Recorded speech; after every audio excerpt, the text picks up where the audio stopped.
L'invasion des extraterrestres. Le moment serait-il enfin venu? En tout cas, on dirait bien, avec une soucoupe volante qui fait passer celle de la soupe aux choux pour crédible, fait une étrange intervention dans un champ. Ouais, ça aime beaucoup les champs, ces trucs-là. Sinon, de son côté, Alex se conduit comme un manche. Attention! Si je peux me permettre de vous donner un conseil, apprenez par cœur les horaires de bus, car tel que c'est parti, jeune fille, vous n'avez aucune chance d'obtenir votre permis. Ok, remboursez-moi les heures que je vous ai payées. Mais il faut absolument que je l'aie! D'après les statistiques, les filles qui l'ont attirent 3 fois plus de garçons que les autres. Ah oui, moi aussi j'ai lu ça dans Je sors des stats de mon Kumag. Le moteur de la voiture est relié au Whoop par magie vaudou. Ah oui, parce que physiquement parlant ça n'a aucun sens et Jerry leur fait part d'une mystérieuse série d'enlèvements par rayon stellaire. Nous avons de bonnes raisons de penser que ces personnes ont été enlevées par des extraterrestres. Nous sommes dans un univers sérieux, Jerry, allons! Je savais qu'on pouvait pas être seul dans l'univers. J'étais sûre qu'il y avait d'autres planètes habitées. Oh, redescends sur Terre. On dirait que c'est toi qui viens d'une autre planète. Et d'une planète très très lointaine. J'aime, vous avez le même sens du tact que moi. Si les extraterrestres posent un pied sur Terre, on leur fera passer l'envie de faire du tourisme intergalactique. Oui, vive la Terre! Que la force soit avec vous. Bonne chance, mesdemoiselles. Les références faciles et vous, tome 1, les bases. Elles se rendent donc dans l'Iowa où elles observent un étrange cercle de culture et interrogent les fermiers du début qui apparemment ne pourraient pas supporter la vue de gens qui n'ont pas la tenue pécor locale. Et vu qu'ils sont beaux gosses, devinez quoi? C'est fou comme il y a de belles plantes sur Terre. J'espère que vous avez votre permis de conduire, sinon on n'est pas intéressé. Ils leur décrivent l'engin qu'ils ont vu. On aurait dit une grosse mandarine. Non, pas du tout. On aurait dit plutôt une énorme betterave. On aurait dit un design de merde surtout. Vous mangez des hamburgers quand vous avez un petit creux? Non. Alors, soit il y avait d'autres personnes ici quand on a enlevé Caleb, soit les extraterrestres se sont arrêtés au resto-route du coin avant d'opérer ici. C'est tout à fait possible. C'est quoi ce préjugé planétiste? C'est là qu'un hélicoptère passe et attire leur attention, donc elles vont dire coucou à la pilote. Bonjour, je me présente, professeur Sagan Hawking, je suis astronome. Et méchante de l'épisode, ça va sans dire. Oh, j'adore l'astrologie. Moi, je suis Sagittaire.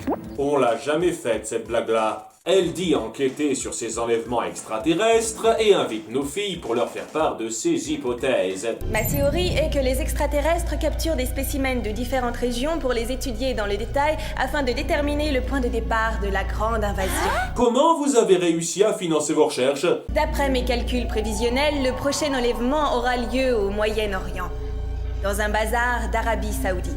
Sur quelle base vous avez fait ces calculs prévisionnels? N'essayez pas d'être intelligente, sinon le scénario ne peut pas marcher. Nos espionnes ont donc leur nouvelle tenue orientale à essayer. Vous savez que c'est la raison principale pour laquelle on les envoie dans ces endroits-là.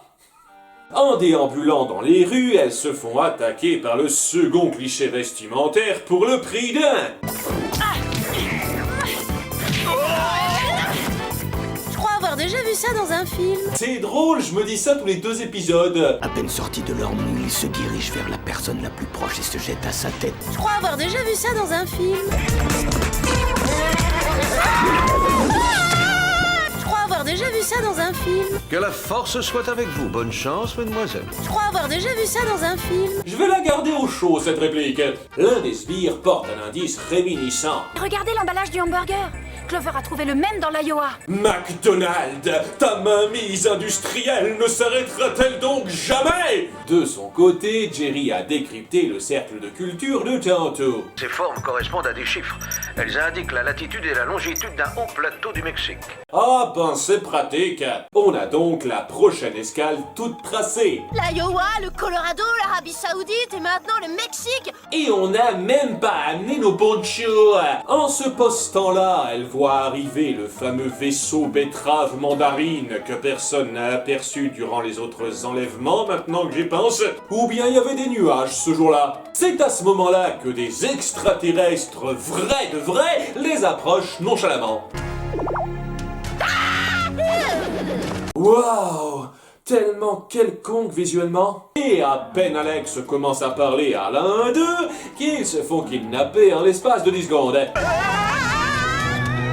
Parfois, le rythme de votre narration est effarant. En fait, ces gentils aliens se sont fait voler leur technologie par les vrais méchants de l'histoire. Mais alors, qui vous êtes en réalité? Le chef du Gooper.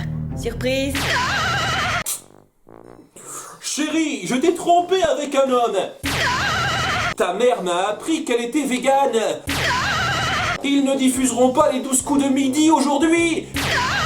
Celle-là aussi, je vais la garder, je pense. Ça veut dire quoi, Gooper? Groupe d'opération OVNI pour le pillage, l'extorsion et la rétorsion. Je ne dispose plus d'un, mais de 2 engins pour exécuter mon plan. Quel plan? Instaurer la terreur. Les enlèvements ne cesseront que quand tous les dirigeants de ce monde m'auront remis leur richesse. Oui, c'est bien joli et générique tout ça, mais j'ai une petite question. C'était pourquoi ce petit délire avec les burgers? Ça a servi à quoi dans votre narration exactement? De leur côté, Sam et Clover se remettent un peu du choc, parce que ouais, Hawking les avait pas remarqués ces 4-là derrière leur colonne. La cachette ultime. Elles font alors équipe avec leurs 2 équivalents bonhommes verts. Nous sommes espions sur notre planète. Allons-y. Ça sent l'idée de spin-off. Ah, on peut trouver pire. Et foncent à l'assaut de la montgolfière Rêve Party pour sauver Alex. Encore une fraction de seconde et on était cuit. La responsable de tout ça, c'est le professeur Hawking. Je vous expliquerai. Vu qu'exceptionnellement, vous n'avez pas été capturé pour qu'elle vous explique son plan. Elle met un peu tout le monde KO assez vite et libère les aliens de leur emprise psychique. Merci beaucoup, muchas gracias. Vous parlez tous très bien notre langue. Merci beaucoup, muchas gracias. Nous vous devons une reconnaissance éternelle. Je crois avoir déjà vu ça dans un film. Hawking est la prochaine sur la liste, mais elle dirige le vaisseau vers le crash. On va s'écraser! Sans blague. Alors prends les commandes du vaisseau et rectifie vite sa trajectoire. Moi? Prendre les commandes? Il n'y a que toi qui puisse le faire, Alex. Mon Dieu, vous essayez de faire un arc de personnage filé? Vous savez que ça demande des efforts d'écriture, ça! Bon, n'importe qui pourrait glisser jusqu'à la barre et la prendre à sa place pour être plus sûr, mais il faut qu'elle apprenne sa leçon de l'épisode! Même si normalement ça devrait pas mal différer de la conduite de voiture, ça! Ah, là, je dois avoir assez de place pour effectuer la manœuvre. Alex a donc son moment de gloire et fait atterrir toute la clique avec panache. Chers passagers, vous pouvez détacher vos ceintures. Et je suis certain qu'à compter de maintenant, elle n'aura plus de problème de conduite! Les méchants sont arrêtés, les extraterrestres disent au revoir et on ne reparlera plus jamais d'eux. Après tout, qu'est-ce qu'ils représentent réellement? Et en attendant, tu as ton permis à passer, Alex.